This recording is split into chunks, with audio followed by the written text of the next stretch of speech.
আল্লাহ তাআলা বলেন আমি আল্লাহ এই কোরআনকে আমি আল্লাহ শুধু আমাকে চেনার জন্য দেই না, আমি আল্লাহ শুধু জান্নাত পাওয়ার জন্য দেই নাই।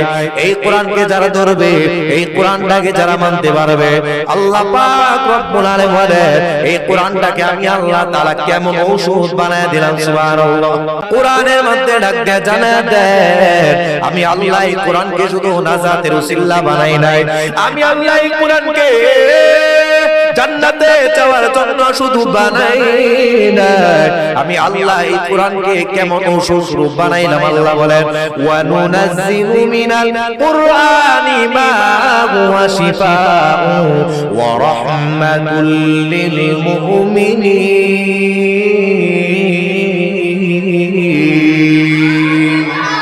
এই কালামে জিন্দা কুরআনে হাকিম হিকমতে লা ইয়াজাল আস্তু কদিম জামিউল ইলমি ফিল কুরআনে হাকিম তাকাসুরাত আনহু আফহামুর রিজালিন বাকা কুরআন কালামুল্লাহ বশারা কদিমাসি আল্লাহু আকবার। আমার আল্লাহ তাআলা ডাক দিয়ে জানা দেন আমি আল্লাহ এই কোরআনকে কেন নাজিল করলাম। এ দুনিয়ার মানুষ চোখ কান খুলে ভালোভাবে শুনিয়া নাও, আল্লাহ তাআলা বলেন এই কোরআনকে আমি আল্লাহ নাজিল করলাম, এই কোরআন হলো মুমিনের জন্য বড় ঔষধ। সুবহানাল্লাহ। মুমিনের জন্য সবচেয়ে বড় ঔষধ কি? কোরআন। সুবহানাল্লাহ বলেন। আল্লাহ তাআলা বলে এই কোরআন কেমন ঔষধ তোমরা জানোনি মিয়া, এই কোরআনের এই ঔষধের ডাক্তারকে তোমরা জানোনি।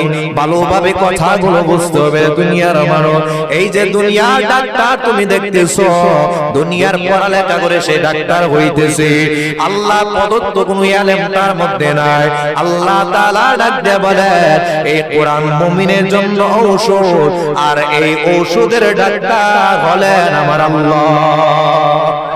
জোরে বলেন সুবহানাল্লাহ।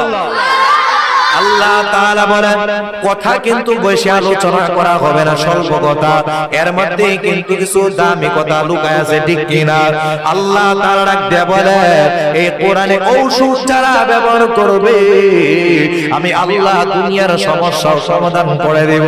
আমি আল্লাহ ওই বান্দা কবরে সমস্যাও সমাধান করে দেব। আমি আল্লাহ ওই বান্দার পরকালের সমস্যাও সমাধান করে দেব। জোরে বলেন সুবহানাল্লাহ।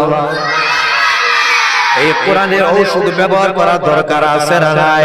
বলে হুজুর এই ঔষধ কিভাবে ব্যবহার করব? এই কোরআন ধরে কি পানি খাইতে হবে? বলে না না হুজুর এই কোরআন কি আমার চোখে ডব দিতে হবে? বলে না না এই কোরআনের ট্যাবলেট হলো, এই কোরআনের জবান দিয়ে তেলাওয়াত করো কোরআনের ট্যাবলেট। এই কোরআনের ট্যাবলেট এ বান্দা চোখের পাওয়া যদি বাড়াইতে চাও আল্লাহর কোরআনকে চোখের মধ্যে লাগায়া নাও। এ বান্দা বুকের হাড়গুলো যদি ভালো রাখতে যাও আল্লাহর কোরআনটাকে বুকের মধ্যে লাগাও, আল্লাহর কোরআনটাকে তোমার সিনার মধ্যে ঢোকাও। এ বান্দা তোমার শরীরের ভালো যদি পেতে চাও 5 ওয়াক্ত নামাজের পর আল্লাহর কোরআনটা তেলাওয়াত করো।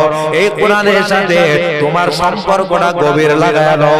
এই কোরআনের সাথে আপনি আমার সম্পর্ক যদি গভীর হয় দুনিয়াতেও আল্লাহ তাআলা আপনি আমাকে সুস্থতা দান করবেন, দুনিয়াতেও আল্লাহ তাআলা আপনি আমাকে পরিপূর্ণ সফলতা দান করবেন।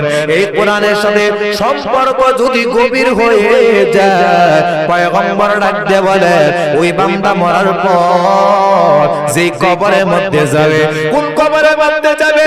যেই কবরের সাথী নাই, যেই কবরে কোন বান্দি নাই, যেই কবরে বন্ধু নাই, যেই কবরে কোন বান্ধবী নাই, পয়গম্বর ডাক দিয়ে বলে কোন কোরআনওয়ালা এই দুনিয়াতে কোরআনটাকে সিনায় যদি ধারণ করতে পারে, কোরআনের সাথে যদি সম্পর্কটা লাগাইতে পারে, দুনিয়াওয়ালারা দেখতেছে ওই মানুষটাকে 3.5 গর্তের মধ্যে শোয়াইতেছে, দুনিয়াওয়ালারা দেখতেছে জঙ্গলের মধ্যে মানুষটাকে শোয়া।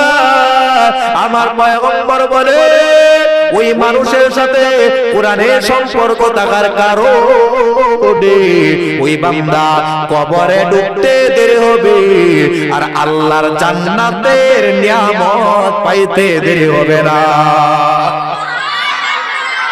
আস্তে কোন সুবহানাল্লাহ, আরো আস্তে বলেন সুবহানাল্লাহ, জোরে বলেন সুবহানাল্লাহ। তাহলে কি বুঝলেন? এই কোরআনের চিকিৎসা হলো সবচেয়ে বড় চিকিৎসা, ঠিক কিনা? এই কোরআন হলো জীবনের সবকিছুর সমাধানের মূল। সম্মানিত উপস্থিতি, কথাগুলো আমি বেশি বাড়াইব না। এখানে যারা আছেন, অভিভাবক যারা আছেন, অনেকের সন্তান মাদ্রাসায় পড়াইতেছে, মনে বড় স্বপ্ন দেখতেছেন হুজুর, এই জন্য কষ্ট করে পড়া। আমি নিজে তো কোরআন হুজুর পারি না, নিজে তো কোরআন ভালোভাবে বুঝি না হুজুর, আমি সন্তানকে পড়াইতেছি, এই সন্তানের উসিলায় যেন আল্লাহ মাফ করে, ঠিক কিনা? সম্মানিত অভিভাবক, কথাগুলো দিলের কান দিয়ে ভালোভাবে বুঝবেন। এটার কত দাম, কত দাম। এই যে এলমে দ্বীনের কত দাম, এলমে দ্বীনের কত পাওয়ার। এই যে সন্তানকে যখন মাদ্রাসার মধ্যে আপনি বানাইতেছেন, ওই সন্তানকে যখন দুনিয়ার লোকটার আশা বাদ দিয়া আল্লাহ জান্নাত পাওয়ার জন্য যখন মাদ্রাসার দিকে আপনি পাঠান, যখন আপনি আসেন তাকে ভর্তি করানোর জন্য, নবীর হাদিসে কি বলতেছে? পয়গম্বর বলে, ক্বালা রাসূলুল্লাহি সাল্লাল্লাহু আলাইহি ওয়াসাল্লাম, মান সালাকা তরিকান ইয়ালতামিসু ফীহি ইলমান সাখালাল্লাহু লাহু তরিকান ইলাল জান্নাহ। সুবহানাল্লাহ, জোরে বলেন সুবহানাল্লাহ। এই যে আমরা সন্তানকে মাদ্রাসায় নিয়ে আসি না ভর্তি করার জন্য, আসি না? সন্তানও আসে, আপনিও সাথে আসতেছেন। লাভটা কি আছে? এই লাভের কথা আপনাদেরকে শোনাই দিছি। নবীর হাদিস মিথ্যা নয়, নবীর হাদিস কোনো সন্দেহ করা যাবে না, ঠিক কিনা? সন্দেহ করা যাবে? কোনো সন্দেহ করা যাবে না। পয়গম্বর ডাক দিয়ে বলে, কোন মানুষ যখন ইলমে দ্বীন শিক্ষার জন্য পথ রাস্তা অতিক্রম করে, ওই মানুষটা রাস্তা অতিক্রম করলো না, ওই মানুষটা কেমন জানি জান্নাতের পথে অগ্রসর হলো। সুবহানাল্লাহ, সুবহানাল্লাহ। যে কোন মানুষ যখন তার সন্তানকে ইলমে দ্বীন শিক্ষা দেয়, সে যখন রাস্তা দিয়া মাদ্রাসা আসে, সে আসলো না কেমন জানি সে জান্নাতের পথে অগ্রসর হইতেছে। সুবহানাল্লাহ। এই জন্য সম্মানিত অভিভাবক, কথাগুলো দিলের কান দিয়ে ভালোভাবে বুঝবেন। এই যে কষ্ট কইরা, এত কষ্টের টাকা দিয়ে আপনি সন্তানকে মাদ্রাসায় পড়াইতেছেন, দুনিয়াতেও লাভ, কবরেও লাভ, হাসরেও লাভ। ওই হাসরে কেমন লাভ বিস্তারিত আলোচনা করলে সময়ের প্রয়োজন। আপনাদেরকে কয়েকটা হাদিসের আমলের কথা আমি শোনাই, দিলের কান দিয়ে শুনবেন। কাল কিয়ামতের ময়দানে আপনার সন্তানকে আল্লাহ তাআলা ডাক দিয়া বলবেন, ও আব্দুর রহমান, এ আব্দুল কুদ্দুস, এ রমজান আলী, এ আব্দুস সাত্তার, আমার পয়গম্বর হাদিস আল্লাহ ডাক দিয়া বলবেন, ইকাল লি সাহিবিল কুরআন ইকরা ওয়ারতাকি ওয়ারাতিল কামা কুনতা তুরাতিল ফিদ দুনিয়া ফা ইন্না মানজিলাতাকা ইনদা আখিরি আয়াতিন তাকরাহা। পয়গম্বর ডাক দিয়া বলেন, কাল কিয়ামতের ময়দানে আল্লাহ কুরআন ওয়ালাকে ডাক দিয়া বলবেন, ও কুরআন ওয়ালা, পড়ো, আমি আল্লাহর কালামটা তেলাওয়াত করো। দুনিয়াতে যেমন ভাবে আমি আল্লাহর কালামটা তেলাওয়াত করেছিলাম, ওই কোরআনে হাফেজ তেলাওয়াত শুরু করে দেবে। তেলাওয়াত যখন শুরু হবে, ওই হাফেজের মাকাম আর সম্মান আল্লাহ ততই বেশি বাড়ায়া দিবে। সুবহানাল্লাহ। বলে কেমন বাড়াইবে?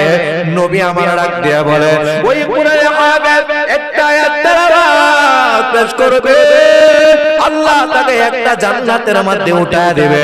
দুইটা আয়াত পড়বে, 2 নাম্বার জান্নাতে উঠে যাবে। 3টা আয়াত পড়বে, 3য় তলার মধ্যে উঠে যাবে।